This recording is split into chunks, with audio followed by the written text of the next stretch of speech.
The wind was not a sound. It was a physical thing.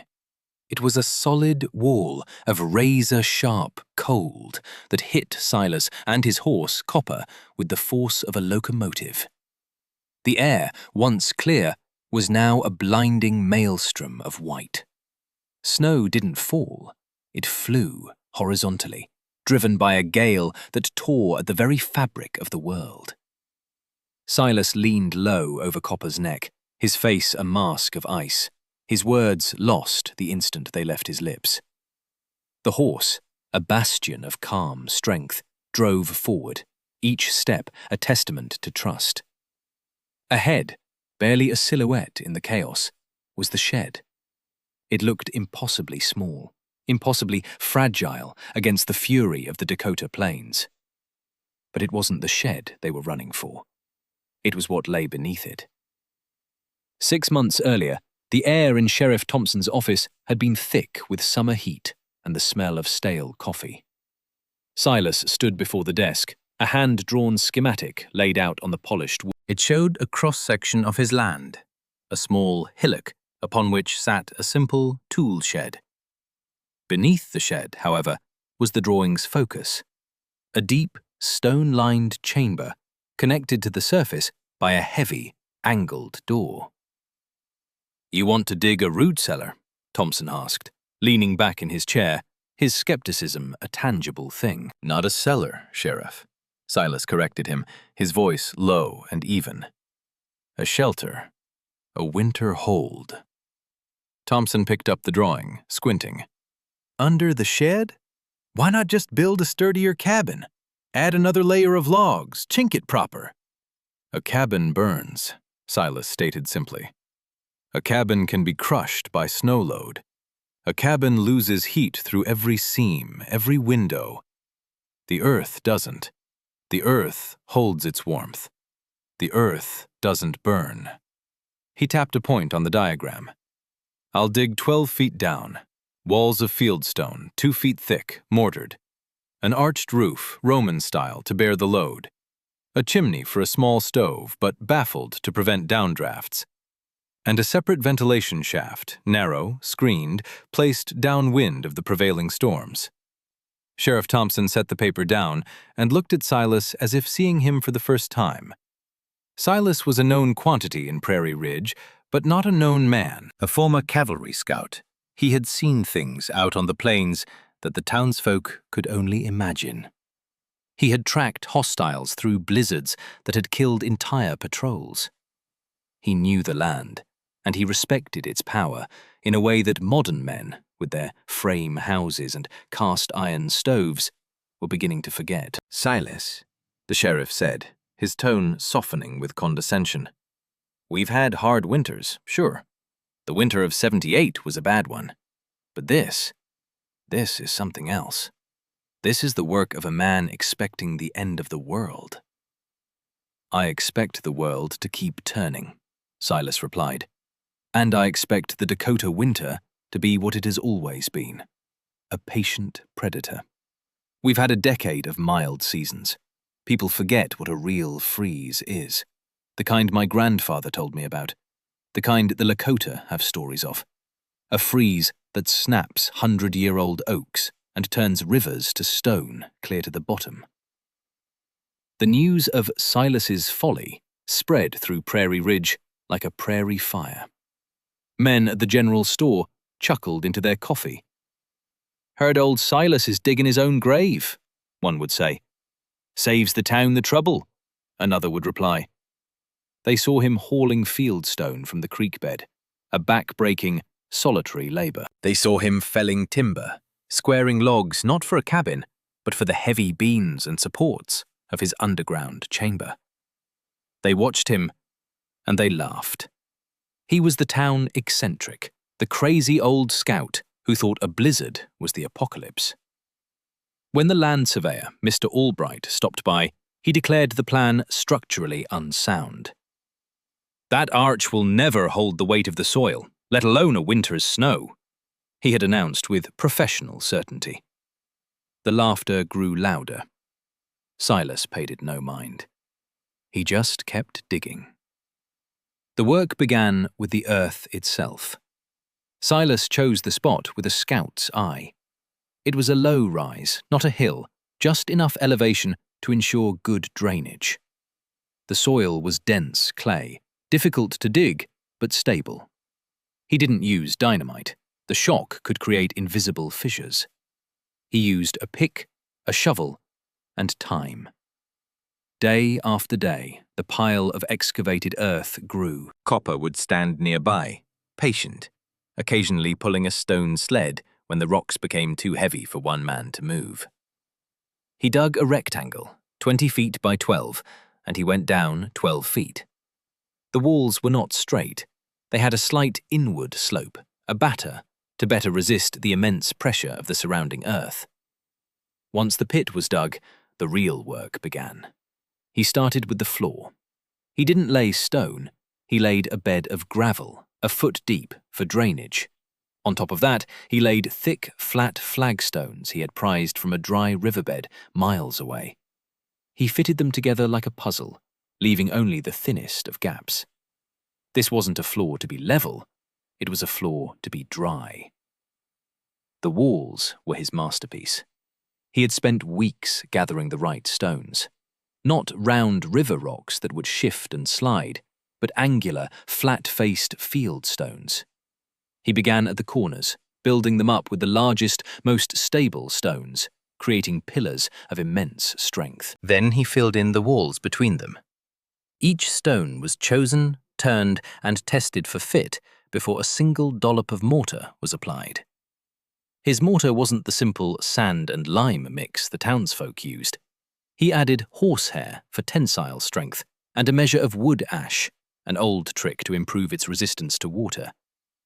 He worked slowly, methodically, one layer at a time. Let it cure, then the next. The walls rose from the earth, solid and unyielding. The roof was the part everyone said was impossible. An arch. Mr. Albright had scoffed at the idea. "You need a keystone, complex buttressing. You're not building a cathedral, Silas." But Silas wasn't using the logic of a cathedral. He was using the logic of a badger's den, writ large. He built a temporary wooden frame, a centering, in the exact curve he desired. It was a low, strong arch, designed to distribute weight outwards into the thick stone walls, and from there into the earth itself. He laid the arch stones with even more care than the walls. Each one was a wedge, cut and shaped by hand. He started from both sides, working toward the middle. The town watched, waiting for the collapse. It never came. The final stone, the keystone, was a heavy, perfectly shaped block of granite. He and Copper, using a system of ropes and pulleys, hauled it into position.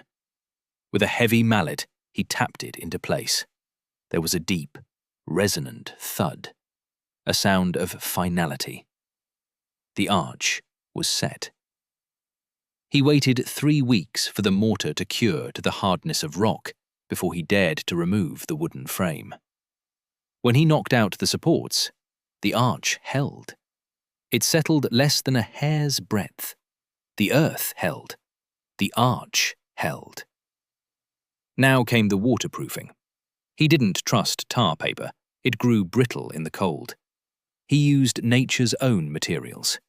He rendered gallons of pine pitch, boiling it down into a thick, black, waterproof resin. He coated the entire exterior of the arch and the top of the walls with a thick layer of the hot pitch, which seeped into every crack.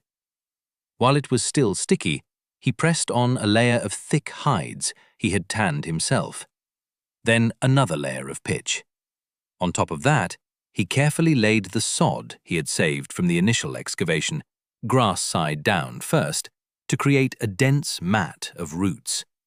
Then he backfilled the entire structure, piling the excavated clay and soil back over the roof until the ground level was restored, leaving only the openings for the door, chimney, and vent. The shelter was now invisible, a part of the hill itself.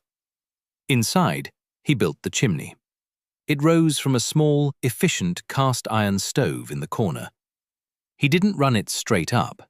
That was an invitation for wind to blow smoke back into the room. He built a baffle box into the design, a simple chamber with offset openings that would disrupt any downdraft while allowing smoke to escape. The vent shaft on the opposite side was just as clever.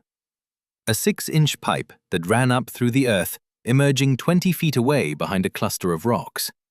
It was covered with a fine mesh to keep out vermin, and a small rotating cowl that would turn with the wind, ensuring fresh air was always drawn in, never forced out. The entrance was the final piece of engineering. It wasn't a vertical hatch, it was a sloped tunnel, like a mine shaft entrance.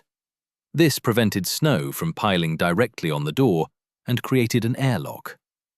There were 2 doors. The outer door, at the top of the slope, was made of heavy oak planks. The inner door, at the bottom of the slope, was even heavier, insulated with packed wool. Between them was a small staging area.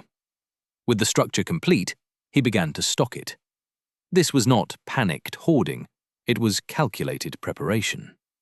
Sacks of flour, beans and oats, smoked and salted meats hanging from hooks, crates of potatoes and onions in the coldest corner, Barrels of clean water, kerosene for his lamps, a full cord of seasoned oak and hickory, split small to fit the stove. He even built a small, secure stall at one end of the main chamber for copper. It had a supply of hay and oats, enough for a month. He brought in his books, his tools, his blankets. Everything a man and his horse would live, not just survive. The shed he built over the entrance was a deliberate piece of misdirection. It was a simple, flimsy thing, filled with garden tools and old harnesses. It was designed to be ignored, to be dismissed as just another outbuilding. It was the perfect camouflage for the fortress beneath it. As autumn deepened, the mockery softened into a kind of pity. Silas was no longer the town fool, just the town hermit. He kept to himself, his trips into Prairie Ridge brief and purposeful. He would buy what little he couldn't produce, salt, coffee, lamp wicks, and endure the stares. No one spoke of the folly under his shed anymore. It was just a fact of the landscape now, like Silas himself. But Silas was not idle. He was watching. He was a scout again, reading the land for signs. The signs were there, for anyone who knew how to look. The squirrels were frantic, their caches overflowing. The beaver dams on the creek were thicker and higher than he had ever seen them. Flocks of geese had passed south weeks earlier than usual, flying high and fast, not lingering. These were not proofs, but they were whispers. One afternoon in late November, he rode Copper to the top of the highest ridge. The sky had a strange quality. To the north, at the very edge of the horizon, was a pale, luminous green, a color he had only seen a few times in his life. It was the color of deep ice. The air was unnaturally still and held a metallic taste. There was no wind, but the temperature was dropping steadily, a dry, biting cold that felt different from the usual damp chill of winter's approach. Copper was restless beneath him, his ears twitching, his breath pluming in thick, sudden clouds. The horse could feel it too, a pressure change, a wrongness in the world. That evening, he saw the Miller family returning from town in their wagon. John Miller waved, a hesitant, almost apologetic gesture. His wife, Sarah, pulled their 2 small children closer. They lived a half-mile down the creek from Silas, in a new frame house with big glass windows, a testament to their prosperity. Silas nodded back, then looked at their house. He saw the thin plume of smoke rising from their chimney. A beautiful house.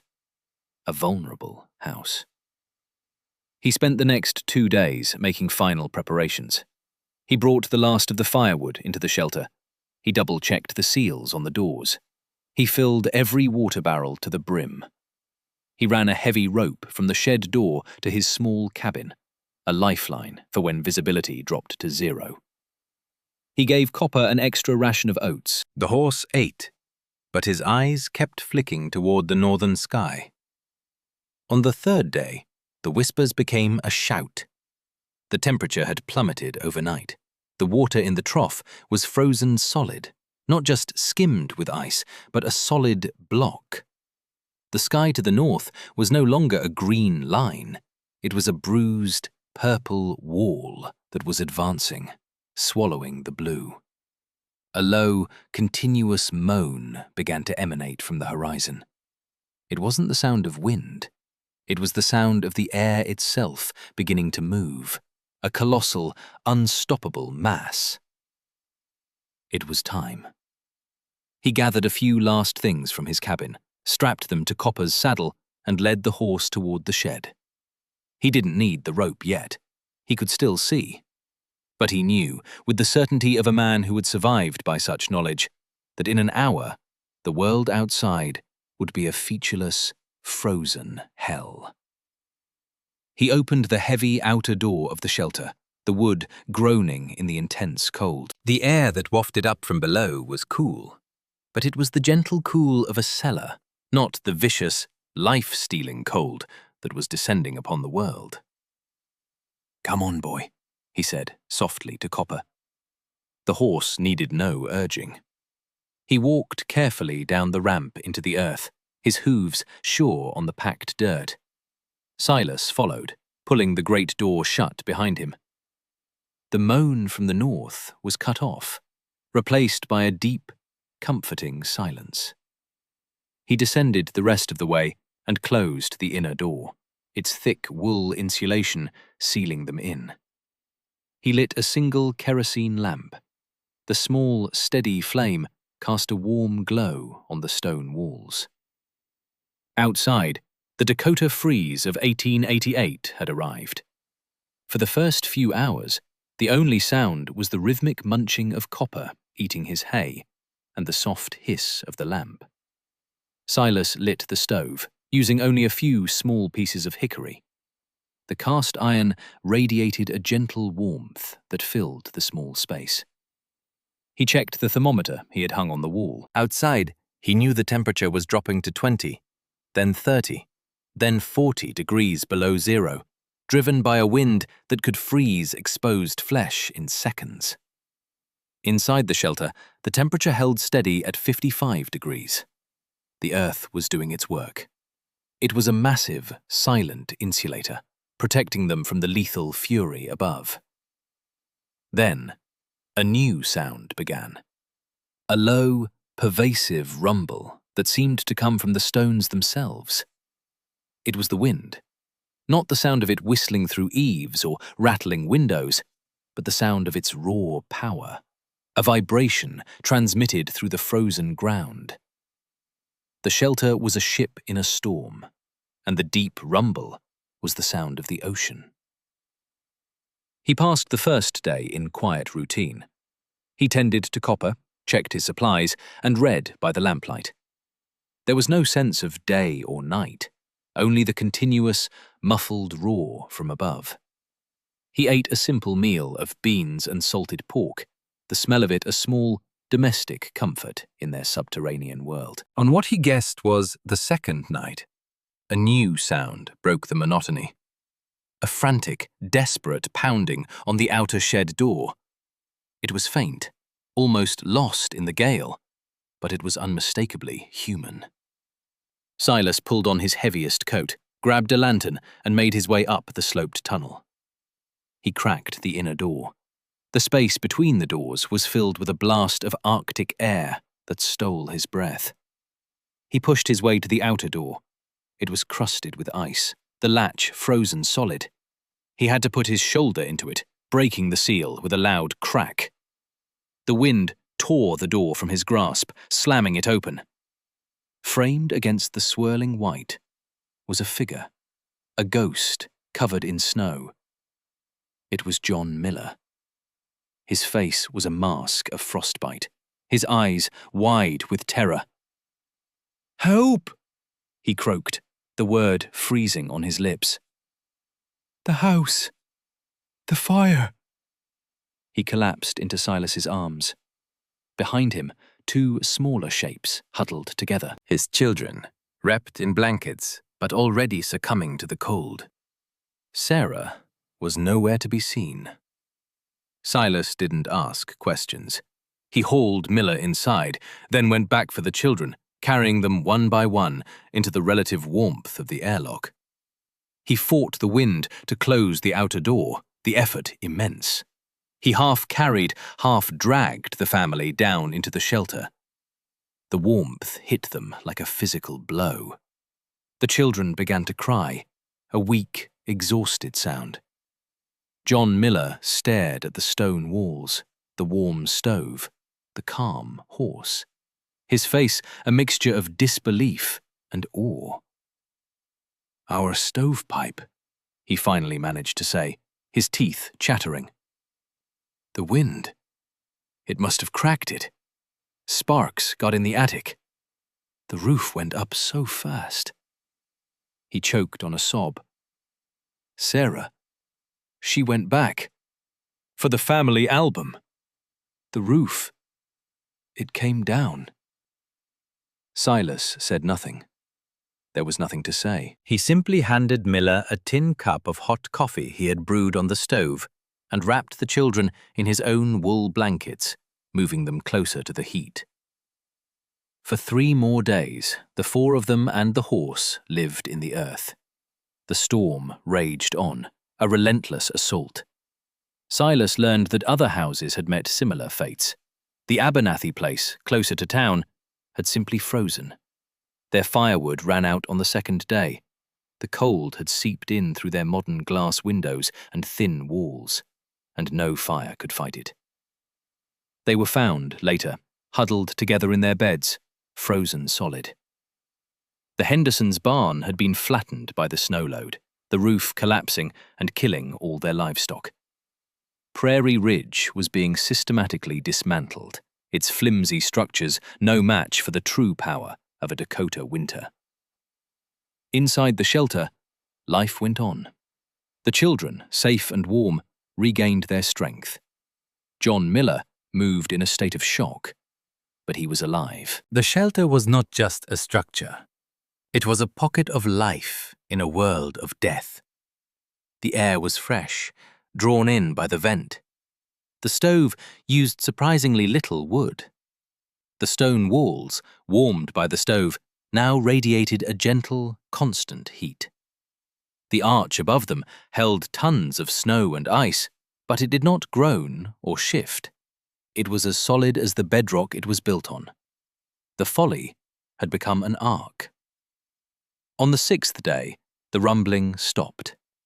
The silence that followed was profound, absolute. Silas waited another full day to be sure the storm had truly broken before he ventured to the outer door. It took him an hour to clear the ice and compacted snow from the entrance tunnel. When he finally pushed the heavy oak door open, the light was blinding. He stepped out into a changed world. The sky was a brilliant, painful blue. The sun was out, but it offered no warmth. The air was still and so cold it hurt to breathe, and everything, as far as the eye could see, was buried in white. Not soft, gentle snow, but a hard, wind-scoured landscape of ice and drifts sculpted into alien shapes. His cabin was gone. Only the top of its stone chimney poked through a massive drift. The flimsy shed above the shelter entrance had been torn to splinters, scattered for 100 yards. But the earth over his shelter was merely a smooth, white mound. He helped John Miller and his children out into the glaring light. Miller looked at the ruins of his world and wept silently. The children, too stunned to speak, just stared. In the distance, where Prairie Ridge should be, there were only a few dark shapes and thin, lonely wisps of smoke. It was 2 days later when the survivors from the town made their way toward the smoke from Silas's chimney, the only sign of life for miles. The party was led by Sheriff Thompson. He looked 10 years older. His face was gaunt, his eyes hollow. He stopped a few yards from Silas, his gaze taking in the scene. The deep trench leading to the shelter door, the healthy plume of smoke from the chimney stack, the sight of the Miller children, alive, playing near the entrance. He looked at the smooth mound of earth. He looked at Silas. He removed his hat, a gesture of profound respect. "Albright was wrong," Thompson said, his voice raspy. "We were all wrong." He gestured back toward the devastated town. "We lost 12 people, Silas. The Hendersons, the Abernathys, Sarah Miller." His voice broke. "They froze in their beds, or their houses burned down around them. We thought we were safe. We thought our modern ways had tamed this land." He took a step closer. "Your folly is the only thing that makes any sense out here. You didn't try to fight the winter. You hid from it. You used the earth itself." Silas simply nodded. There was no triumph in his eyes, only a deep, weary sadness. He had been right, but he took no joy in the proof. "We need your help," the sheriff continued. "We need to build more of these. We need to learn. Will you teach us?" "I will," Silas said. It was all that needed to be said. In the spring, when the great melt came, the true scale of the devastation was revealed. But with the thaw came a new determination. Under Silas's quiet guidance, the people of Prairie Ridge began to rebuild. But they did not rebuild as they had before. That winter had taught them a hard and permanent lesson. They began to dig. Using Silas's shelter, which everyone now called the Hold, as a model, they built their own winter holds. They learned to read the stone, to build the arch, to respect the immense insulating power of the earth. The town was rebuilt not just with houses, but with shelters, a network of subterranean havens connected to the homes above. They became a community of survivors, their architecture shaped by a tragedy that had almost erased them. Silas never sought praise or position. He remained who he was, a quiet man who understood the world in a way others did not. He shared his knowledge freely, his actions speaking louder than any words he might have offered.